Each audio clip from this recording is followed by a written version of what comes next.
भी किए जाते हैं और कार्रवाई भी की जाती है, प्रयास भी किया जा रहा है कि वो बच्चे सुरक्षित रहें, पढ़े लिखें और बड़े हों। लेकिन उसके बावजूद भी देखा जाता है कि आजकल लोग दुकानों पे, खुंचों पे, ठेलों पे छोटे छोटे बच्चे, नाबालिग जिनकी उम्र पढ़ने की है, वो कार्य कर रहे हैं। इसको लेकर सरकार के द्वारा कोई कठोर कार्रवाई अगर की जाए तभी इस पर लगाम संभव है। क्या आपका विचार है इस पर? विचार बिल्कुल क्लियर है कि बाल श्रम नहीं होना चाहिए। उसके लिए हमने बड़ा कड़ाई से निर्देश दे रखा है। समय समय पर बाल आयोग अभियान चलाता रहता है। अभी हमने 30 मई से लेकर 30 जून तक अभियान चलाया। लेकिन व्यक्तिगत रूप से मेरा मानना यह है कि मैं निरीक्षण के साथ साथ परीक्षण करना चाहता हूं, और इसी की तहत अभी मैं नोएडा में गया था। और नोएडा में मैं जब 2 फैक्ट्रियों में गया तो 17 बच्चियों को मैंने वहाँ निकाला था।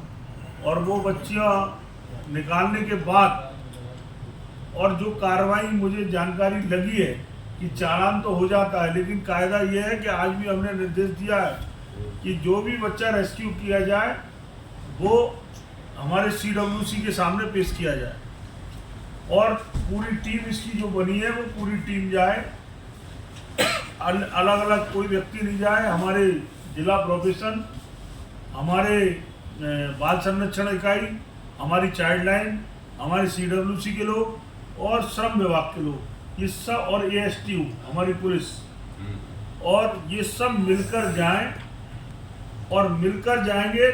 और मिलकर जो बच्चा रेस्क्यू होगा वो CWC के सामने पेश किया जाएगा। और जब बच्चा अगर नाबालिग निकलता है, बाल श्रम वाला निकलता है, तो उसके खिलाफ कार्रवाई की जाए और बच्चे का पुनर्वास करने की जो हमारे यहाँ व्यवस्था है वो की जाए। हरदोई में जो ये तहसील और कचहरी परिसर है, इसमें बहुत सी ऐसी कैंटीन है जिसमें बच्चे काम करते हैं, इसमें यहाँ जिले के सारे अधिकारी बैठते हैं। इस पर आपका क्या कहना है? हमारा कहना ये है कि बच्चे काम करते हैं तो बच्चों को चिन्हित करके जिला हमारे प्रोफेशन अधिकारी बैठे, हमारे CWC अध्यक्ष भी बैठे, हमारे CO सिटी साहब भी बैठे, और ये सब इसको चिन्हित करके मैं आज ही कह के जा रहा हूँ, अगर कई बच्चे दिखाई देते तो उन बच्चों को रेस्क्यू किया जाए। हाँ मंत्री जी, आज आप आए हैं यहाँ हरदोई में, काफ़ी जगह आपने सर्वे भी किया है, निरीक्षण भी किया है। जैसे महिला चिकित्सालय भी आप गए थे, अस्पताल भी गए थे, यहाँ विकास भवन में भी देखा है। क्या हरदोई के बारे में आपकी राय है? किस तरीके से यहाँ की आपको व्यवस्था लगी? कहीं कोई खामी मिली या क्या कार्रवाई आपके द्वारा?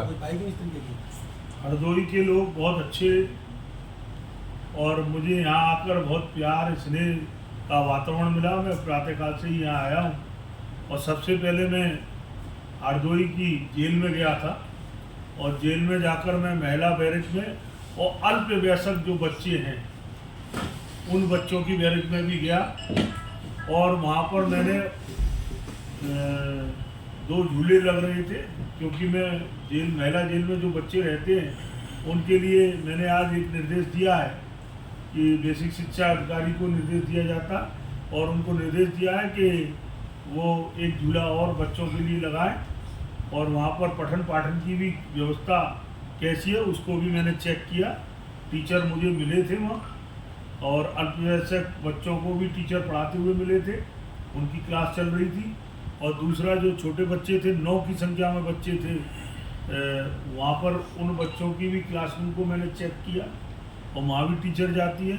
उसके बाद फिर मैं अपने NRC भी गया, महिला चिकित्सालय भी गया।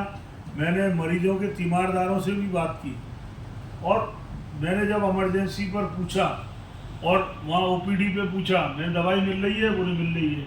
बोले डॉक्टर देख रहा है? बोले देख रहा है। एक डॉक्टर साहब शायद ऊपर थे, बच्चों वाले डॉक्टर साहब, वो तुरंत आ गए थे जैसे ही मेरा समाचार, और तुरंत मरीज। एक समस्या यहाँ पर आई थी कि रेडियोलॉजिस्ट नहीं है, और उसके लिए मैं बात करूँगा, जल्दी वो समस्या का समाधान हो जाए, क्योंकि यहाँ पर मशीन तो नई अच्छी है, लेकिन अगर चलाने वाला नहीं है तो उसकी समस्या है। एक महिला ने कहा, तो मैंने CMS को निर्देश दिया कि इसको प्राइवेट कहीं उसका कराया जाए, तो उसको अपना अल्ट्रासाउंड कराना था, उसके लिए उनको निर्देश दिया।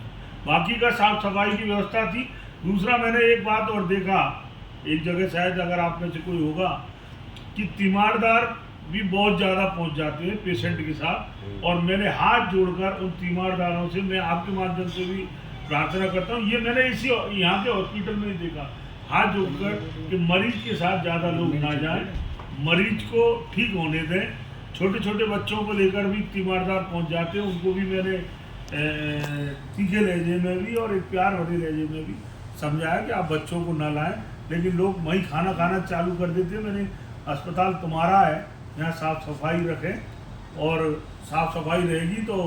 और दूसरा मैंने देखा कि 10 NRC में बच्चे, कुपोषित बच्चे बीमार थे, वो एडमिट थे। मैंने वहाँ की रसोई को भी देखा, और मैंने रसोई को देखकर वहाँ पर मैंने निर्देश भी दिया है कि नारियल तेल सॉल्यूशन में मिलाया जाता है, उसका मैंने नारियल तेल रहना चाहिए, तो उस कोकोनट ऑयल जो होता है उसके लिए मैंने निर्देश दिया है। दूसरा फिर मैं और भी लोगों से मिला, उसके बाद फिर मैं कस्तूरबा गांधी था वहाँ गया, वहाँ पर मैंने बच्चियों से मिला, बच्चियों की क्लासें देखी, बच्चियों के साथ फिर मैं वहाँ भोजन भी हुआ, बच्चियों के भोजन के साथ जो बच्चियों ने भोजन किया, और हमारे अधिकारियों ने भी मेरे साथ वही भोजन किया, क्योंकि मैं जहाँ भी जाता हूँ कस्तूरबा में ही भोजन जो बच्चियाँ करती हैं उसको मैं, तो वहाँ पर अधिकारी जाते हैं तो उससे बच्चियों का इम्प्रूवमेंट बढ़ता है, बच्चियों का विकास होता है।